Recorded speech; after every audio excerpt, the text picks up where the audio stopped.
Are you talking about Myrons? Okay.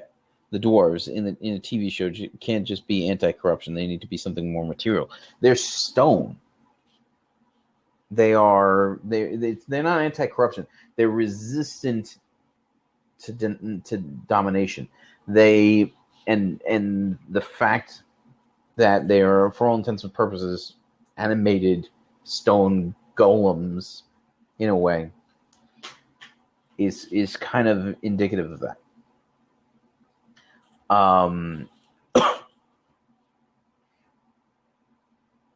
But I don't think that's what you're trying to. I really don't think that's what you're trying to get at here, because we're not seeing dwarves here. We will in the next episode. We're not seeing them here.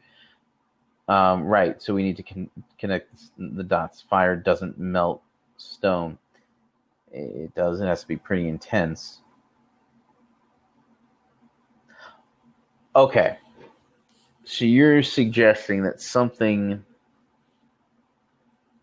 Owlay has to do something physical to preclude Myron's influence over the dwarves. Is that where you're trying to get at?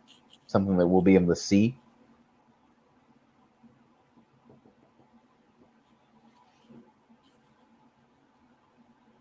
Did I say Myron? I'm an ally. If I did say Myron. I do that a lot for some reason. Ally takes almost concerns and physically puts them into the dwarves. Yeah. Okay. How? I think I understand where you're going. Not entirely certain what you... Alex says exactly. How? Thanks. Okay. My brain didn't already hurt. Okay. So...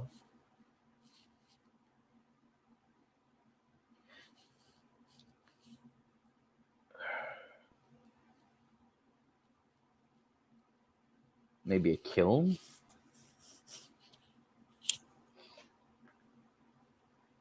Okay.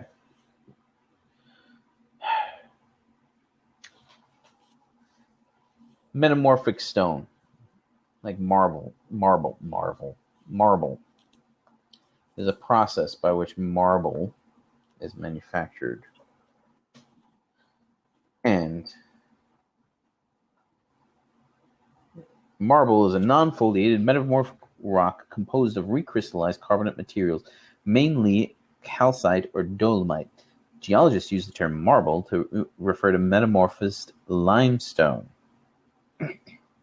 Okay. What is that metamorphism? What causes that? It could be pressure, like what happens to diamonds. Production. No, that's just cutting of marble.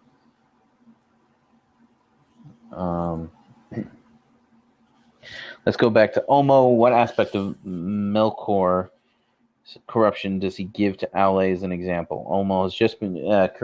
Alex says that. Korea says Omo has just told Owlay about Ase being fooled or influenced by Melkor, so emotionally and mentally it makes sense that he leaves this conversation and makes his children suspicious and not easily duped. Alex says this is what prompts Owlay. Okay.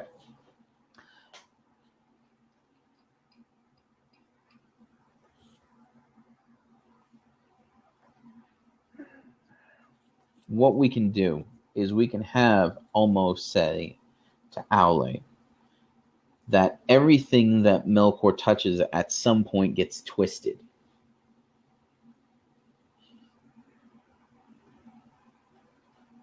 He points to the Maiar who left with him. Alex says, once again, suspicion is a non-physical trait. We need to connect this to something material.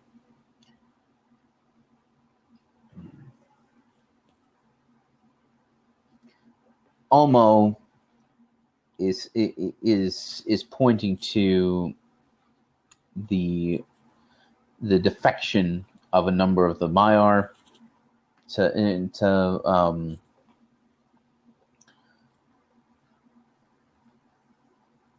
Autumno, and he's also pointing towards this incident. He says that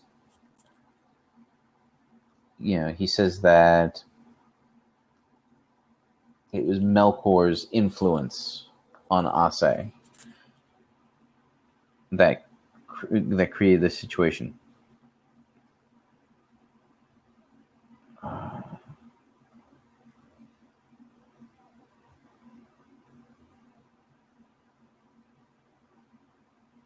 Trying to see.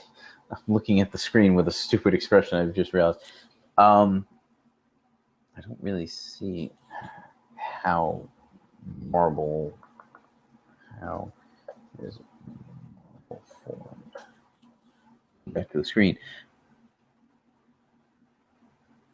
Karita says, just a heads up, I will be bouncing in about 15 minutes. Yeah, hopefully we'll be able to iron this out before then. Alex says, Ale doesn't want them to be unbreakable, so he makes them out of stone. That does want them to be unbreakable, so he makes them out of stone, something like that. Yes, Alex, that's kind of what I'm getting at. And I think, excuse me, I think that what we can do, marble apparently, as I suspected, is formed by putting limestone under a great deal of heat and pressure. And so I think that process may be what makes the dwarves strong to endure. It takes a relatively soft and porous substance like limestone and turns it into a hard, enduring substance that's used in statues and stuff like that. Karita says it makes sense. He is an earth and stones guy, so that's a natural choice. Yeah. But when in the next episode, not this one, but in the next episode, if we see him putting them through a process, not unlike a kilning process, then it's, and have him verbalizing this to Doran, as has been discussed in the podcast, I think that we'll be able to bring some more of this stuff out. But right here, I don't necessarily want to really get too deep into the construction of the dwarves themselves, because this isn't really the straw that breaks the camel's back. This pushes him in that direction. The straw that breaks the camel's back is going to be a conversation that takes place in the episode after this. We did do 2 episodes because this is a 2-part episode. Yeah, we did it. Something about not bending to pressure. Yeah, I agree, and I think we can work that in there.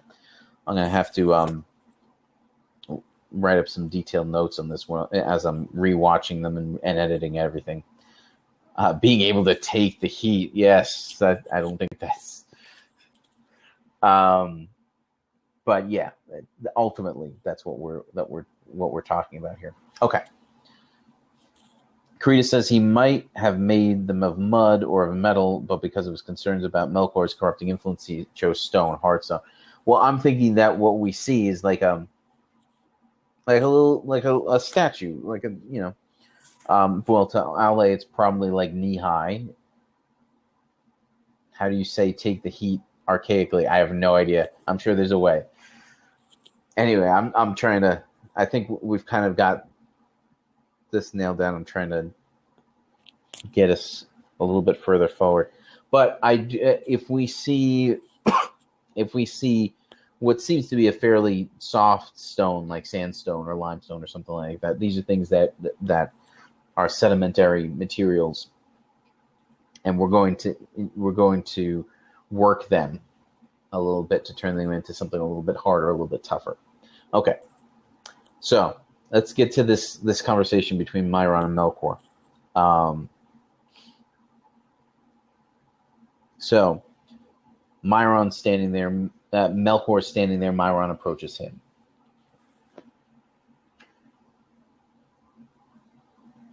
Myron brings up that, nothing happened to Ase as a result. They're just going to let people do whatever they want, and then they just turn around and blame the whole thing on you anyway. So what's Melkor's response to this? Does he basically warn Myron about the war that's coming? Does he basically say, at some point, he acts understanding? Yeah.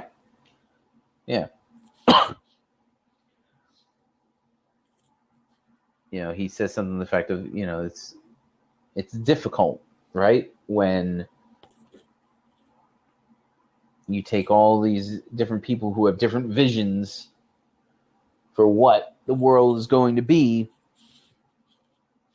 with no clear direction. He's assaulting Manway's leadership. At some point, he says, he'll tell him, the other Valar are going to push Manway.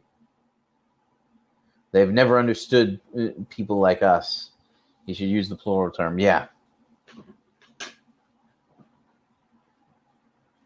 And, he says that, at some point, they're going to push Manway into open conflict.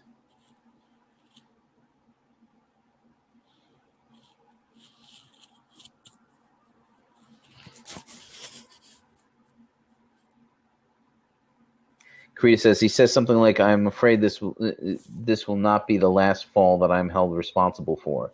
Looking all sad into the middle distance. Yes.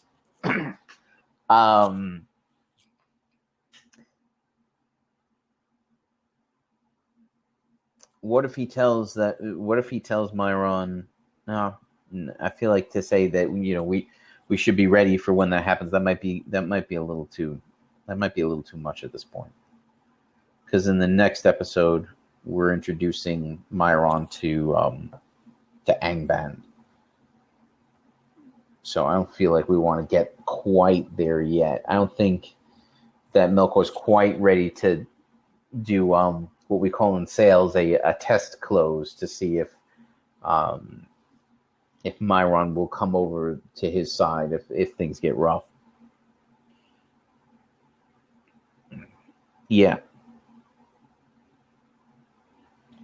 Alex says, should he talk about how leadership hierarchy is a social construct but less professionally? I feel like there's a way to work that in there, and that's kind of where I was going before with the idea that, he's saying that you have all these different visions that are being taken place, and if the leadership is not strong enough, because remember, Sauron isn't about evil necessarily and doing what you want. He's about being in control. So Melkor basically goes after Manway's leadership, and he says that you have all these different visions, competing for all these different visions for how things should go, and with weak leadership, Karita says that Melkor genuinely believes that if people would just listen to him and follow his vision, that everything would be okay. Yeah, absolutely. And Myron's kind of getting on board that train too now.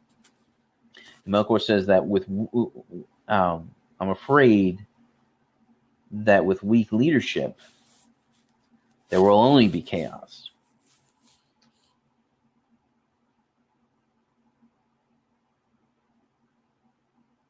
Karita says all of this diversity and autonomy is dangerous. Yeah. Okay. So, to close out the frame real quick.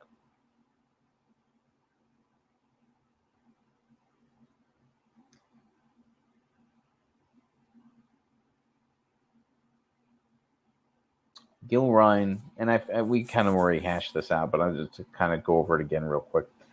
Gilrine goes to Gilrine's been listening to this particular story. The location of this one is kind of unimportant. She's been listening in on this, and after Estelle leaves, she approaches Elrond and says,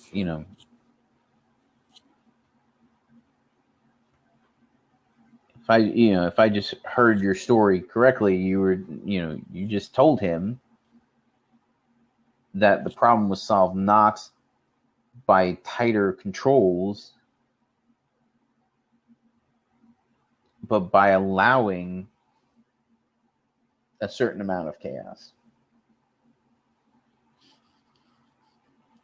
Because we're going to see, while I should have clarified this, when we see Myron and Melkor talking, we have Ase and Unin playing chaotically again together in the ocean below. And and so Gilrine says to him, if I understood correctly, you were just telling him that a little chaos is okay as long as it's within boundaries. Maybe Elrond doesn't immediately respond. He doesn't. How did the frame story start? The way that we were opening it up was with. Oh, that's right. You came in. We'd already kind of gone over that. Way that we kind of worked it out is by having our Estelle be, coming home and being exhausted. He's working really hard. He's taking sword fighting classes. He's doing his lessons with Elrond, which are taking long periods of time. So he doesn't really have a lot of time. Oh, looks like Karita just left. He doesn't really have a lot of time, and he's exhausted. And maybe, Gilrine even suggests doing something fun that they have done together in the past, but he's too tired to do it. Oh, she's back. And so, and so when that happens, Gilrine approaches Elrond and about this because she's upset. Her child is not really getting a chance to be a child at this point. He's still 10 years old. And so, and Elrond says, well, this, don't you remember? This is why we started doing this, because he had no structure. He was running around wild. He was causing chaos. So the way we're closing that out is, her approaching Elrond and saying, did you just listen to the story you just told? A little chaos is okay. Wouldn't it be okay for him to have a little chaos every now and again? And so the way that and so he doesn't respond immediately, but the next day, Estelle comes in for class dutifully, as like the dutiful student that he is, and Elrond says, "You know what? I think we're not going to have a lesson today. I think that it'd be good to kind of take the day off." And Estelle's like, "Well, what should I do?" and Estelle says, "Oh my God, too many names." Elrond basically says, "Whatever you want, within reason."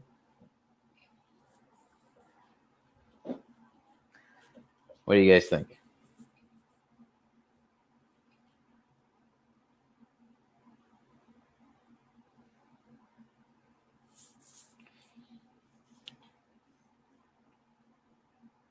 Bueller. I feel like this turns the episode into an afternoon special. I can't think of another way to give her a win.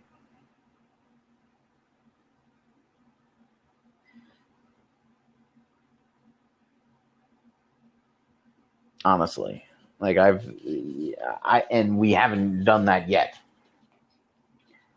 She has been consistently wrong every time up until this point. And it's about to get really, really dark, so I don't know. I don't think that having a little bit of fun with this one, especially if it's centered around fun, not centered around fun, but there's an element of fun to this episode. I think it'll be okay. Again, it has to do with the acting and the specific word choices in the script.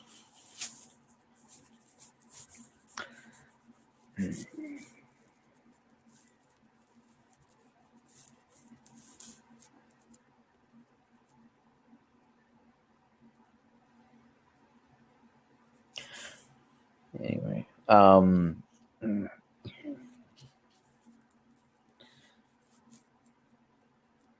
so it's getting a little late. I'm probably gonna. It's been the first time that I've done an episode this way without anybody else on camera. It's been a little interesting for everybody concerned. Takes a while to get the feedback, so hopefully next week we'll have some. Yep. Karita says, "Bye guys, enjoyed the talk. Best of luck." Thanks, Karita. Take care. Okay. Anyway, on that note, I think unless you have something that you can give me to make the frame story less very special episode-y, which if there's a way to do it, I'm good with. But I think that I need time to brainstorm. Yeah. I've been thinking about this for the past 2 weeks, trying to come up with something. So it's been pretty tough. If you do, feel free. I'm gonna post notes from this up in the up on the forums. The links to which will be, if you're watching this on YouTube, will be in the description below, along with links to a whole bunch of resources to Mythgard Institute, Sigma University, Tolkien Professor. If you're not listening to his podcast, you definitely should be.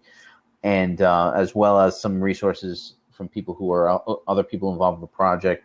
Brianna being one of them. She does she does a live stream every 2 weeks with art that she's doing for the project, which is fantastic.